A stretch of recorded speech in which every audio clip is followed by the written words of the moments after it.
Good morning class 12th। आज का जो टॉपिक है वो हमारा आधुनिक अर्थव्यवस्था में बैंकों का महत्व है। बैंकों के महत्व से पहले पढ़ेंगे हम अर्थव्यवस्था क्या होती है। तो अर्थव्यवस्था हमारी दो शब्दों से मिलकर बनी है, अर्थ प्लस व्यवस्था। बैंकिंग में अर्थ का मतलब मुद्रा से और व्यवस्था का मतलब प्रबंध से होता है। जहाँ पर मुद्रा का प्रबंध किया जाता है वो चीज़ें हमारी अर्थव्यवस्था में आती हैं। अर्थशास्त्र से तात्पर्य ऐसी संस्थागत प्रणाली से है जो समाज की भौतिक आवश्यकताओं की पूर्ति करती हैं तथा विभिन्न प्रकार की क्रियाकलापों, संस्थाओं व व्यक्तिगत से मिलकर बनी होती हैं। ये सारी हमारी अर्थव्यवस्था का अर्थ होता है। अब पढ़ेंगे हम बैंकों के महत्व। तो ये सारे हमारे बैंकों के महत्व हैं। सबसे पहले बचत करने की आदत को प्रोत्साहन करना। तो बैंक लोगों में बचत करने की आदत को प्रोत्साहन देते हैं। लोग अपनी बचतों को बैंकों में जमा करते हैं और उस पर कुछ ब्याज प्राप्त करते हैं। पूंजी निर्माण में सहायक। बैंक जनता की छोटी बड़ी बचतों को जमा करके देश के लिए पूंजी निर्माण में सहायक होती है और वह अन्य व्यक्तियों को भी ऋण दे सकती है, जैसे कृषि के क्षेत्र में, व्यापार के क्षेत्र में। ये सारे हमारे इसके अंदर आते हैं। फिर है हमारा कृषि विकास में योगदान।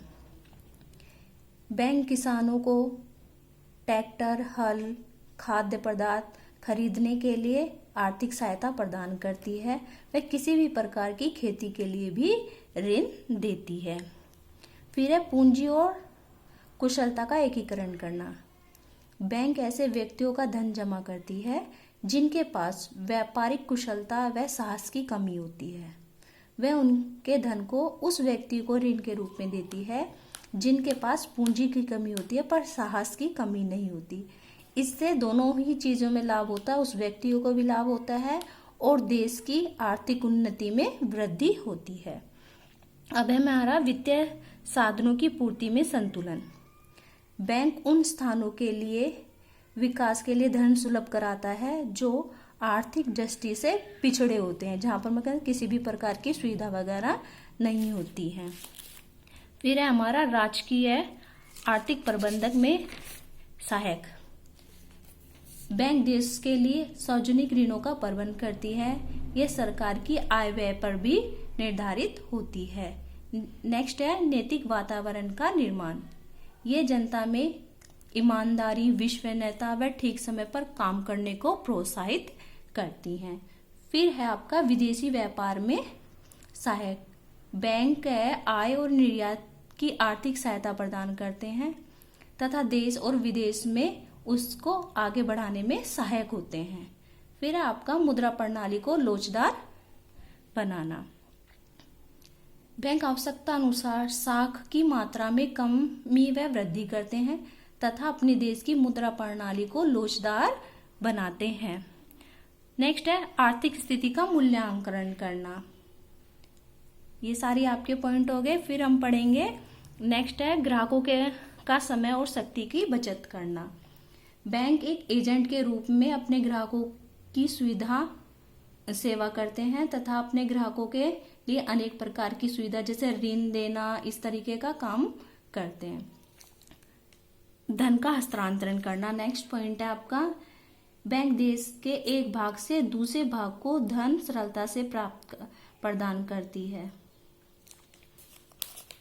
नेक्स्ट है आपका मूल्यवान संपत्ति की सुरक्षा करना।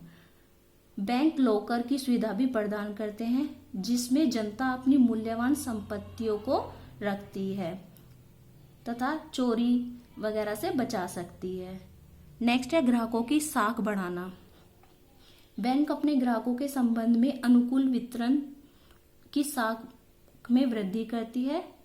नेक्स्ट आपका ग्राहकों की ओर से भुगतान करना। बैंक अपने ग्राहकों के द्वारा लिखे गए चेक को स्वीकार करती है और विनिमय बिलों का भुगतान करती है। फिर है आपका साख पत्रों का संग्रह करना। तो साख पत्रों के अंतर्गत बैंक अपने ग्राहकों के द्वारा जमा की गई चेक, विनिमय विपत्र व हुंडी आदि का रुपया वसूल करती है और उन्हें बैंकों में जमा करती है। औद्योगिक विकास में सहायता। बैंक उद्योग के लिए कच्चे माल खरीदने के लिए पूंजी प्रदान करती है। वह उद्योग की आर्थिक सहयोग में उनकी सहायता करती है ऋण के रूप में, चाहे उद्योग छोटा हो चाहे उद्योग बड़ा हो। ये सारे तो हमारे बैंकों के महत्व हो गए। अब हम पढ़ेंगे विकासशील देश में व्यापारिक बैंकों की भूमिका। तो विकासशील, हमारा जो देश है वो विकासशील देश है। भारत जो है वो विकासशील देश में है।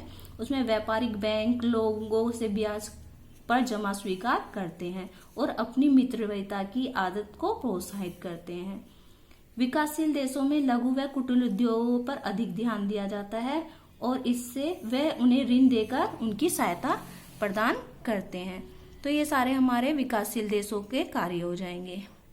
अब हम पढ़ेंगे व्यापारिक बैंकों में संगठन। व्यापारिक बैंकों के संगठन दो प्रकार के होते हैं, एक तो इकाई बैंकों का होगा, एक शाखा बैंकों का हो गया। तो ये सारे हमारे इस लेसन में आते हैं। अब हम करेंगे इस लेसन की एक्सरसाइज। तो आप ये सारी एक्सरसाइज देखिए। ये एक्सरसाइज है। बैंक की परिभाषा आपको पहले भी बता दिया था। बैंक की परिभाषा आप ये भी कर सकते हो, ये जो पहले आपको बताइए वो भी कर सकते हो। ये सारे आपके क्वेश्चंस हैं। आप इस तरीके से ये क्वेश्चन कर लेना, मैं आपको दिखा रही हूँ, आप अपनी फेयर कॉपी में सभी बच्चे कर लेना। तो ये क्वेश्चंस हैं आपके, ये देख लीजिए।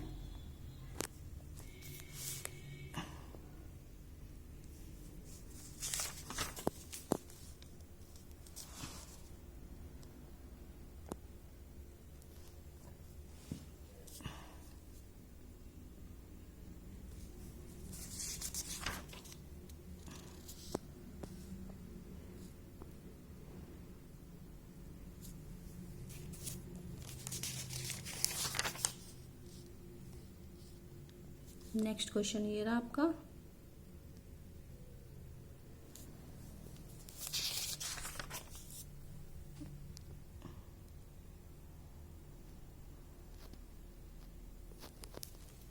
ये सभी आपको अपनी फेयर कॉपी में करने हैं, देख लीजिए आप एक बार।